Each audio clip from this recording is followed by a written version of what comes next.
Yadadri power project కోసం భూమి ఇచ్చిన వారిని గౌరవించాలన్నారు డిప్యూటీ సీఎం భట్టి విక్రమార్క.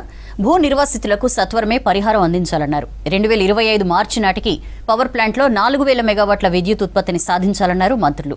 జీవోలు ఇచ్చి చేతులు దులుపుకుంటే మెడికల్ కాలేజీలు రావని హరీష్ రావుకు కౌంటర్ ఇచ్చారు మంత్రి దామోదర. భద్రాచలం దగ్గర గోదావరి వరద, రామప్ప ఆలయంపై రివ్యూ చేశారు మంత్రులు.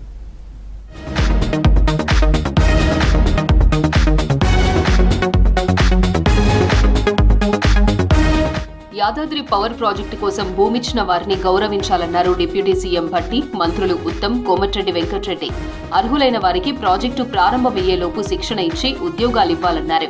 నల్గొండ జిల్లా వీర్లపాలెంలోని యాదాద్రి థర్మల్ పవర్ ప్లాంట్ ను సందర్శించారు డిప్యూటీ సీఎం భట్టి విక్రమార్క. మంత్రులు ఉత్తమ్ కుమార్ రెడ్డి, కోమటిరెడ్డి వెంకటరెడ్డితో కలిసి ప్లాంట్ 2వ యూనిట్లో ట్రయల్ రన్ ప్రారంభించారు. ఆ తర్వాత పవర్ ప్లాంట్ పురోగతిపై టీజీ జెన్కో, బీహెచ్ఈఎల్ అధికారులతో సమీక్షించారు. జూలై 5 కల్లా ఈసీ క్లియరెన్స్ తీసుకొని వచ్చి త్వరితగతిన ఈ పనులు ముందు తీసుకొని పోవటం వల్ల ఈరోజు మనం ఇవాళ ఆయిల్ సింక్రనైజేషన్ సంబంధించినటువంటి టర్బైన్ ని ఈరోజు ఈ చేసేటువంటి ప్రక్రియ ఈ ప్రభుత్వం వచ్చిన నాటి నుంచి స్థానికంగా ఉన్నటువంటి మంత్రులు ఉత్తమ్ కుమార్ రెడ్డి గారు కానీ, కోమటిరెడ్డి వెంకటరెడ్డి గారు కానీ, రాష్ట్ర ముఖ్యమంత్రి గారు రేవంత్ రెడ్డి గారు కానీ, నేను కానీ నిత్యం దీన్ని మానిటర్ చేస్తూ ఈ ప్రక్రియ నిరంతరం కొనసాగుతూనే ఉంటుంది.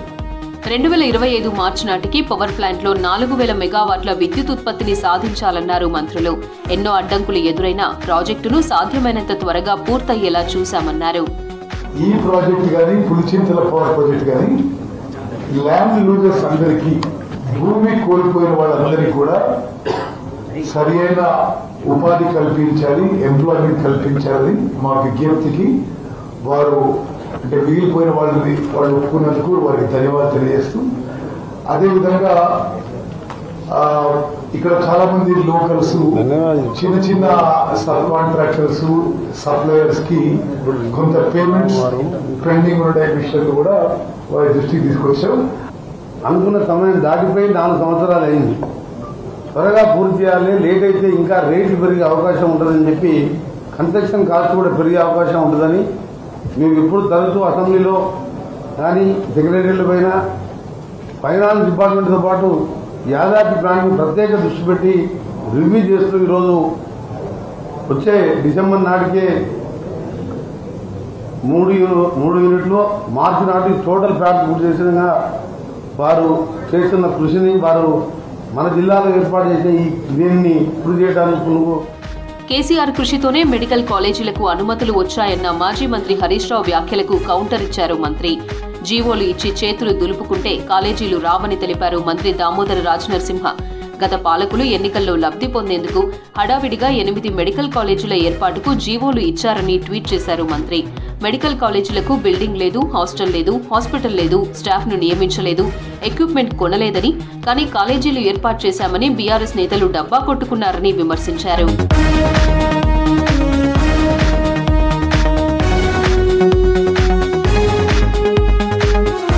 రామప్ప కీర్తిని చాటేలా అభివృద్ధి పనులను వేగవంతం చేయాలన్నారు మంత్రి సీతక్క. పనుల్లో అలసత్వం వహిస్తే ప్రజలు క్షమించారన్నారు. రామప్ప చుట్టుపక్కల ఎన్నో చారిత్రక ప్రాంతాలు, టూరిజం కేంద్రాలు ఉన్నాయన్నారు. రామప్ప దేవాలయానికి గొప్ప చరిత్ర ఉందన్నారు మంత్రి. అందుకే ప్రపంచ వారసత్వ సంపదగా యునెస్కో గుర్తించిందన్నారు. రామప్ప దేవాలయంతో పాటు రామప్ప చెరువు, ఆ చుట్టుపక్కల ప్రాంతాలను అభివృద్ధి చేయాలన్నారు. లక్నవరం, బొగత, సమ్మక్క సారలమ్మ దేవాలయం వంటి ఎన్నో చారిత్రక ప్రాంతాలు ములుగులో ఉన్నాయన్నారు సీతక్క. రామప్ప దేవాలయ అభివృద్ధి పనులపై అధికారులతో సమీక్ష నిర్వహించారు మంత్రి సీతక్క.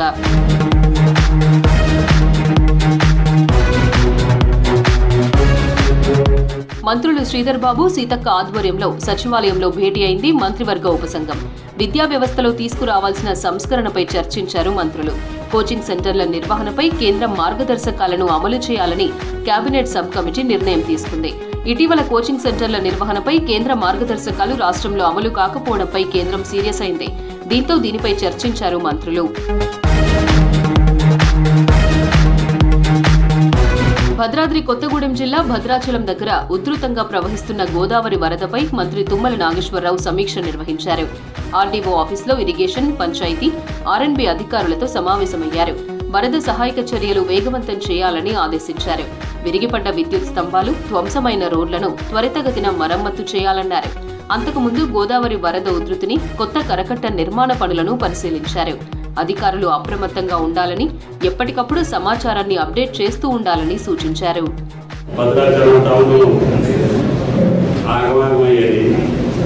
అటువంటి పరిస్థితి రాకుండా గౌరవ ముఖ్యమంత్రి గారు వచ్చినప్పుడు ఎమ్మెల్యే గారి యొక్క అభ్యర్థన మేరకి కరకట్ట ఎక్స్టెన్షన్ని స్టార్ట్ చేయడం, దానివల్ల సుభాష్ నగర్ కానీ బయట నుంచి మనకి ఎక్కడి నుంచి నీళ్లు రాకుండా భద్రాచల పట్టణాన్ని కాపాడుకోవడం జరిగింది. సెప్టెంబర్ 17వ తేదీపై ప్రభుత్వం కీలక నిర్ణయం తీసుకుంది. తెలంగాణ ప్రజాపాలన దినోత్సవంగా నిర్వహించాలని నిర్ణయం తీసుకుంది సర్కార్. 17న జిల్లా కేంద్రాల్లో జాతీయ జెండా ఆవిష్కరణ కార్యక్రమాలు చేపట్టాలని జీవో కూడా రిలీజ్ చేసింది సర్కార్.